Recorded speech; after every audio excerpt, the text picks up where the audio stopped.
সারা পৃথিবীর সমস্ত কিছু যদি হাজার হাজার কোটি কোটি বার বিক্রি করা হয়, একজন মানুষের মূল্য কেউ দিতে পারবে না।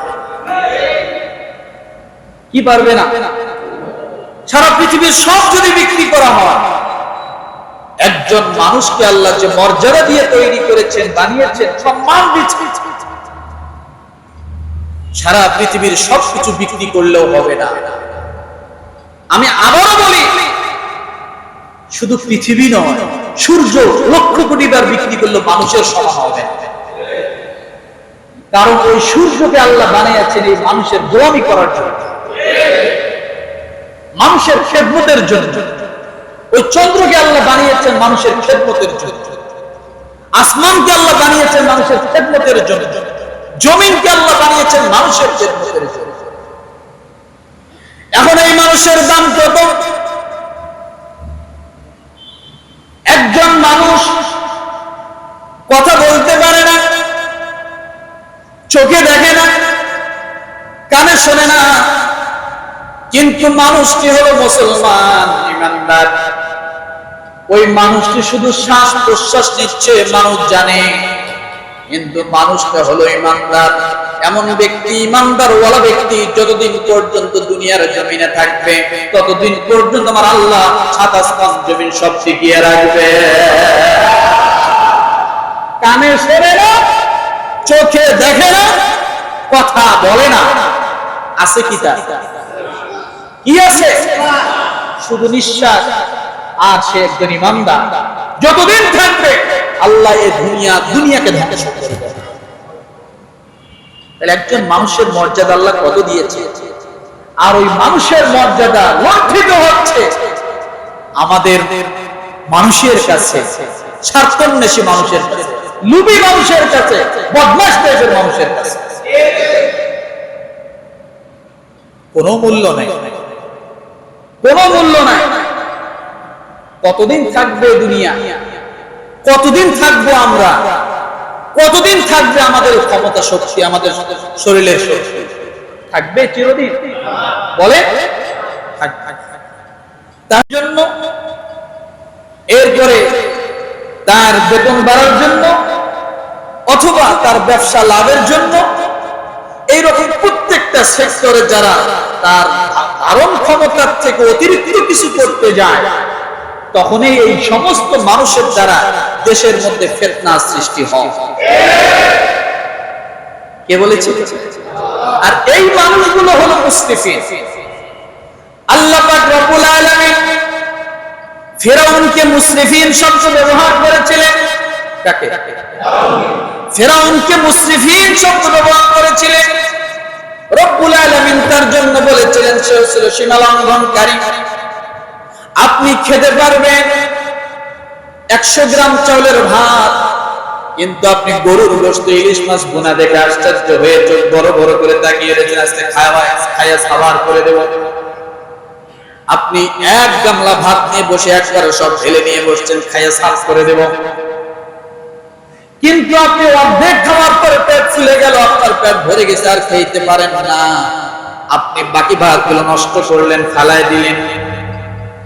এটা সীমালঙ্ঘন হলো। কি হলো বলেন? সীমালঙ্ঘন হলো। সারাদিন রোজা রেখেছেন, ইফতারির সময় ইফতারি পাহাড়ি আইটেম দেখার পর আপনার মনের মধ্যে মনোরঞ্জনা শুরু হলো, আজকে খায়া সাফ করে দিব, সারাদিন না খাওয়া। আপনি এক বড় গামলা নিয়ে বসলেন খাওয়ার জন্য, অল্প কিছু খাওয়ার পরে পেট ফুলে গেল, পেট ভরে গেল, আপনি আর খাইতে পারলেন না। এটা আপনার জন্য যখন নষ্ট করে ফেললেন, এটা হলো আপনার জন্য সীমালঙ্ঘন। আপনি বাজারে গিয়েছেন শুধুমাত্র একটা ডিম কেনার জন্য, একটা ডিমের দাম 10 টাকা, একটা ডিম এনে ভেজে এরপরে ভাত খাইবেন, কিন্তু ডিমটা আনতে যায় আপনি আরো এটা কিনতেছেন, ওটা কিনতেছেন, চানাচুর কিনলেন, মুড়ি কিনলেন, হাবিজাবি অনেক কিছু কিনলেন। কিনতে গেলেন 11 টাকার বাজার, 12 টাকার বাজার, আপনি আনতে যায় আপনি 120 টাকা খরচ করে চলে আসলেন। আছে না নাই? কথা বলেন। আপনি মাত্র একটা দিনের উদ্দেশ্য গিয়েছেন, কিন্তু আপনি 120 টাকা 200 টাকা খরচ করে আসলেন। এটা আপনার জন্য অতিরিক্ত। এটা আপনার জন্য কি? এটাই হলো মুসরিফিন। এইভাবে আরো অনেক জায়গা আছে, আপনি মার্কেটে গিয়েছেন, একটা গেঞ্জি কিনবেন, কিন্তু একটার পর একটা আপনার পছন্দ হচ্ছে, আপনি 5টা গেঞ্জি কিনে নিলেন, 2টা শার্ট কেনা হয়ে গেল। উদ্দেশ্য ছিল একটা গেঞ্জি, কিন্তু আপনি একটা গেঞ্জি কিনতে একটা জিনিস কিনে ফেললেন। আপনি জানেন না আপনার শোকেসের মধ্যে আরো অনেক বছর ধরে অনেক শার্ট গেঞ্জি পরে রয়েছে, আছে না নাই? এইরকম একটা কিনতে যায়, একটা উদ্দেশ্যে বাহির হইতে যায়, আপনি হাজারটা উদ্দেশ্য পূরণ করতেছেন অনর্থক। আল্লাহ বলেন এই সমস্ত মানুষগুলো হলো মুসরিফিন। শুধু তাই নয়, সর্বক্ষেত্রে এমন আছে, রব্বুল আলামিন একটা মাপকাঠি দিয়েছেন, লাশ-শামসু ইয়ামবাগি লাহা আন তুদরিকাল কামারা ওয়ালাল লাইলু সাবিকুন নাহার ওয়া কুল্লুন ফি ফালাকি ইয়াসবাহুন। রব্বুল আলামিন ডাক দিয়ে বলেন, সূর্য দেখো তোমরা, সূর্য একটা কক্ষপথে ঘোরে, 1 সেন্টিমিটার সূর্য নিচে আসলে দুনিয়া ধ্বংস হয়ে যাবে, আবার উপরে চলে গেলে দুনিয়া ধ্বংস হবে। চন্দ্র যেখানে আছে ওখান থেকে যদি চন্দ্র নিচে নেমে আসে, তার কক্ষপথের বাইরে যদি চলে আসে, ওই চন্দ্র দ্বারা দুনিয়ার অনিবার্য সৃষ্টি হবে, ধ্বংস হবে, প্লাবিত হয়ে যাবে। যেমন একজন ড্রাইভার যখন গাড়ি চালায়, তার নির্দিষ্ট পয়েন্টে যদি সে গাড়ি চালায়, গাড়িতে কোনোদিন ক্ষতি হওয়ার কথা নয়। যখন এই অতিরিক্ত আবেগ নিয়ে, অতিরিক্ত বেশি বিশ্বাসটা নিয়ে যখন ওভারটেকিং করতে যায়, আমি পার হতেই পারবো, ওভারটেক করতেই পারবো, যখন নিজের ক্ষমতার বাহিরে যখন চলে যায়, ওই গাড়িটা অবশ্যই খাদে পড়ে যায়। কথা ঠিক কি না? প্রত্যেকটা জায়গায় আল্লাহ ব্যালেন্স করে দিয়েছে, প্রত্যেকটা জায়গাতে আল্লাহ ব্যালেন্স করেছেন। ব্যালেন্সের বাহিরে যখন আপনি যাবেন, সেটাই সীমালঙ্ঘন, সেটাই মুসরিফিন। আপনি ভাত খাচ্ছেন, হঠাৎ করে ভাত গলায় আটকে যায়, হঠাৎ করে ভাতটা নাকের ভিতরে চলে যায় কিনা? কেন গেল? আপনার নিয়মতান্ত্রিকের ভিতরে যদি আপনি খান, দেখবেন আপনার ব্যালেন্স ঠিক থাকবে, কিন্তু যখন একটু ব্যতিক্রম হবে, শ্বাসটা একটু বেশি নেবেন ভাত খাওয়ার সময়, দেখবেন 1-2টা ভাত আপনার নাকের ভিতরে চলে গেছে, গলায় অটোমেটিক চলে গেছে, আপনার অশান্তি শুরু হয়ে গেল।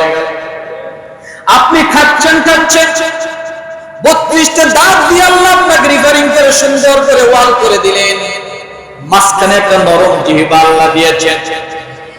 আপনি কেজি কেজি চাউলের ভাত খান, কোনো সমস্যা নেই, কিন্তু হঠাৎ দেখা যায় কথা বলতে যাও, জিহ্বায় একটা কামড়ে লেগে যায়, ভাত খেতে যাও, জিহ্বায় একটা কামড়ে লেগে যায়। যখন এই ভারসাম্যতা হারিয়ে ফেলে, নিয়মতান্ত্রিকের বাহিরে যখন চলে যায়, তখন দাঁত জিহ্বাকেও ছাড়ে না, জিহ্বাকে একটা কেঁচা মেরে দেয়, আছে না নাই? প্রত্যেকটা জিনিস তালে চলে, কিসে চলে? কথা বলে, তালে চলে। শ্বাস প্রশ্বাস নিচ্ছেন, এটার একটা নিয়মতান্ত্রিক আছে। যখনই এই নিয়মের বাহিরে আপদান বেশি হবে, ডাক্তার আপনাকে বলবে আপনি অসুস্থ। আবার যখন এই নিয়মের থেকে কিছু কম হবে, ডাক্তার আপনাকে বলবে আপনি অসুস্থ। আপনার ডাক্তার দেখতে আসছে, এইভাবে 3টা আঙ্গুল দিয়ে চাপ দিয়ে ধরে, হাতের মধ্যে নাড়িতে চাপ দিয়ে ধরে কিনা? কি দেখে এখানে? পালস দেখে না? যদি বেশি হয় সমস্যা, কম হয় সেটাও সমস্যা। তাহলে রব্বুল আলামিন প্রত্যেকটা জায়গায় আপনার রগ, উপশিরা, নিঃশ্বাস, প্রশ্বাস, সারা পৃথিবী, দুনিয়া, জমিন যা কিছু আছে, সমস্ত কিছুকে আল্লাহ একটা ব্যালেন্সের মধ্যে, সিস্টেমের ভিতরে তৈরি করেছেন, চালু রেখেছেন। এর বাহিরে যখনই যাবে, তখনই বিপদ ঘটবে। একজন মানুষকে আপনি ভালোবাসেন, ব্যালেন্সের ভিতরে ভালোবাসেন, আপন সন্তানকে ভালোবাসেন, সেখানেও একটা ব্যালেন্স থাকতে হবে। সন্তানকে শুধু ভালোবেসে যাবেন, এই সন্তানের হাতে একদিন মরা লাগবে। কথা বোঝেন নাই?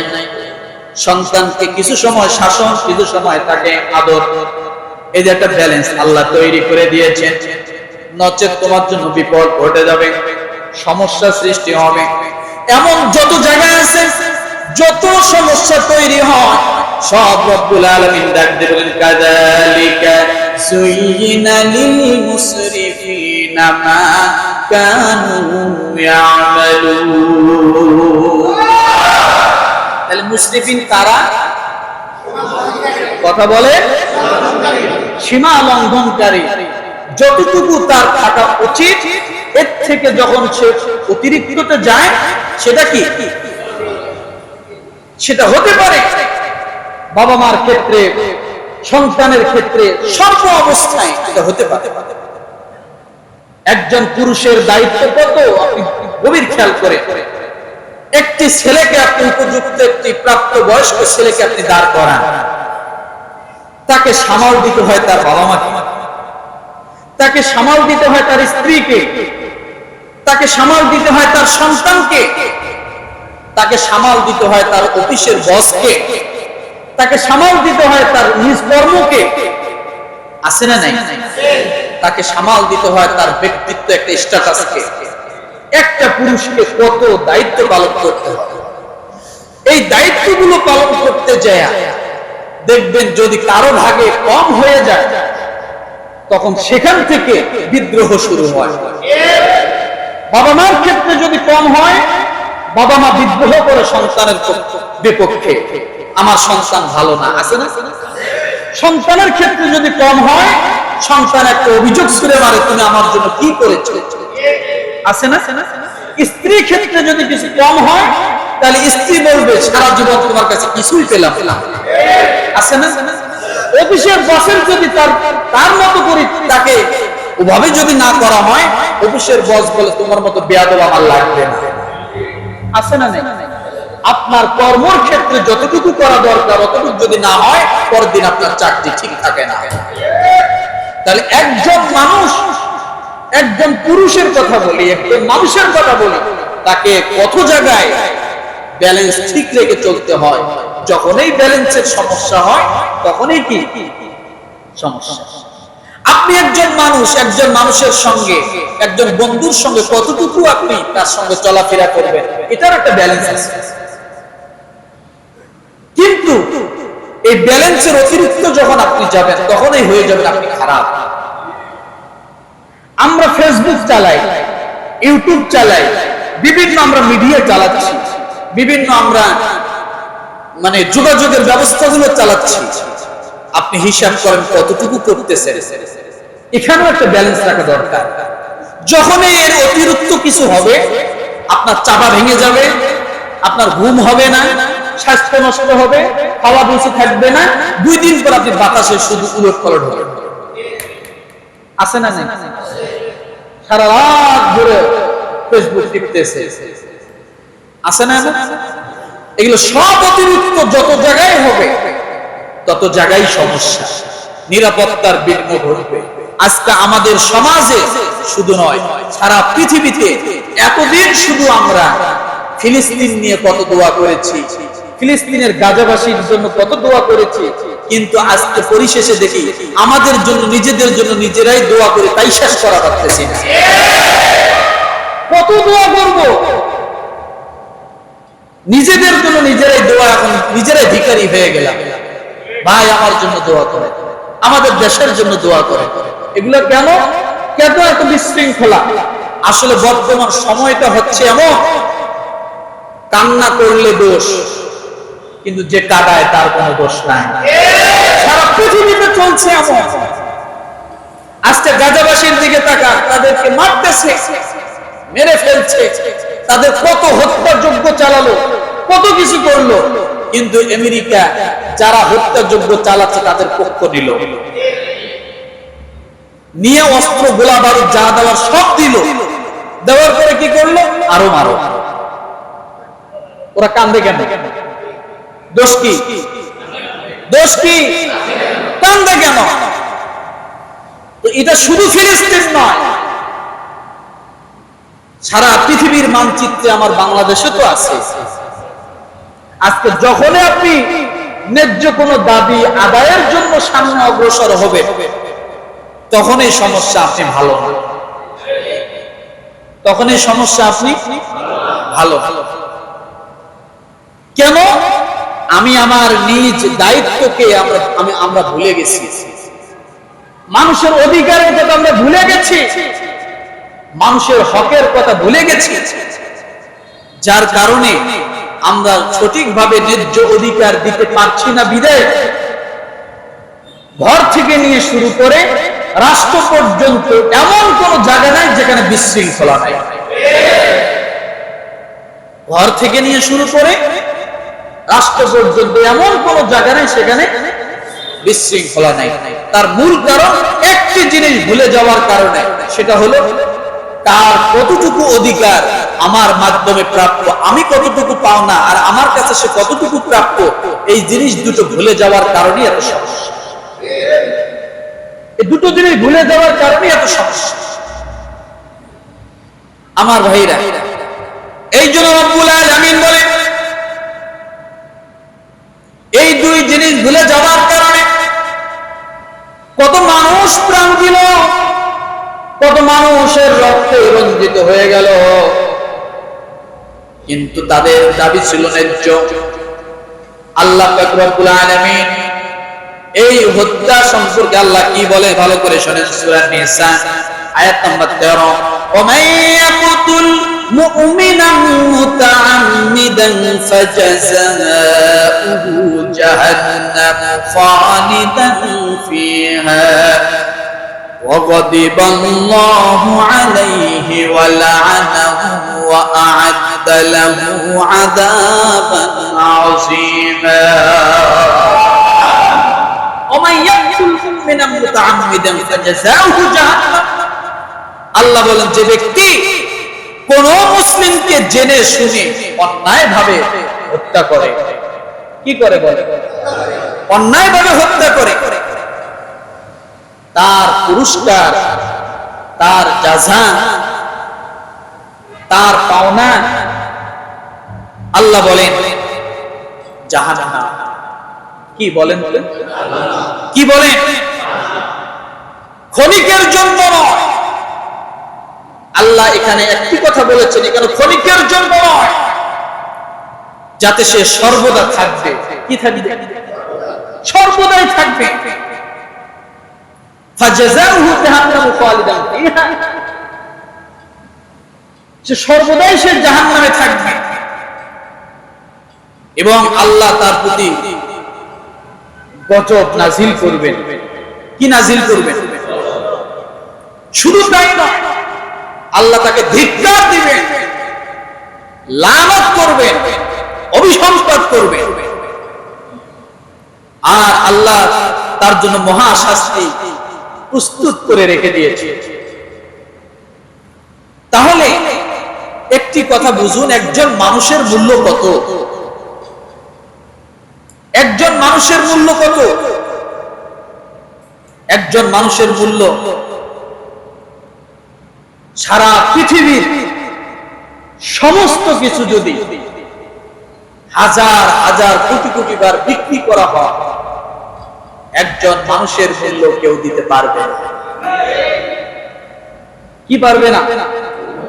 সারা পৃথিবীর সব যদি বিক্রি করা হয়, একজন মানুষকে আল্লাহ যে মর্যাদা দিয়ে তৈরি করেছেন, বানিয়েছেন, সম্মান দিয়েছেন, সারা পৃথিবীর সবকিছু বিক্রি করলেও হবে না। আমি আবারও বলি, শুধু পৃথিবী নয়, সূর্য লক্ষ কোটি বার বিক্রি করলেও মানুষের সমান হবে না। কারণ ওই সূর্যকে আল্লাহ বানিয়েছেন এই মানুষের গোলামি করার জন্য, মানুষের খেদমতের জন্য। ওই চন্দ্রকে আল্লাহ বানিয়েছেন মানুষের খেদমতের জন্য, আসমানকে আল্লাহ বানিয়েছেন মানুষের খেদমতের জন্য, জমিনকে আল্লাহ বানিয়েছেন মানুষের খেদমতের জন্য। এখন এই মানুষের দাম কত? একজন মানুষ কথা বলতে পারে না, চোখে দেখে না, কানে শোনে না, কিন্তু মানুষটি হলো মুসলমান, ইমানদার। ওই মানুষটি শুধু শ্বাস প্রশ্বাস নিচ্ছে মানুষ জানে, কিন্তু মানুষটা হলো ইমানদার। এমন ব্যক্তি, ইমানদার ওয়ালা ব্যক্তি, যতদিন পর্যন্ত দুনিয়ার জমিনে থাকবে ততদিন পর্যন্ত আমার আল্লাহ সাত আসমান জমিন সব টিকিয়ে রাখবে। কানে শোনে না, চোখে দেখে না, কথা বলে না, আছে কি তা? কি আছে? শুধু নিঃশ্বাস। আর সে একজন ইমানদার, যতদিন থাকবে আল্লাহ এই দুনিয়াকে ধ্বংস করে দেবে। তাহলে একজন মানুষের মর্যাদা আল্লাহ কত দিয়েছে, আর ওই মানুষের মর্যাদা লঙ্ঘিত হচ্ছে আমাদের মানুষের কাছে, স্বার্থান্বেষী মানুষের কাছে, লোভী মানুষের কাছে, বদমাশ টাইপের মানুষের কাছে।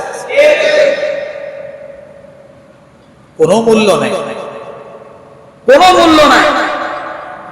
কতদিন থাকবে দুনিয়া? কতদিন থাকবো আমরা? কতদিন থাকবে আমাদের ক্ষমতা শক্তি, আমাদের শরীরের শক্তি? থাকবে চিরদিন? বলে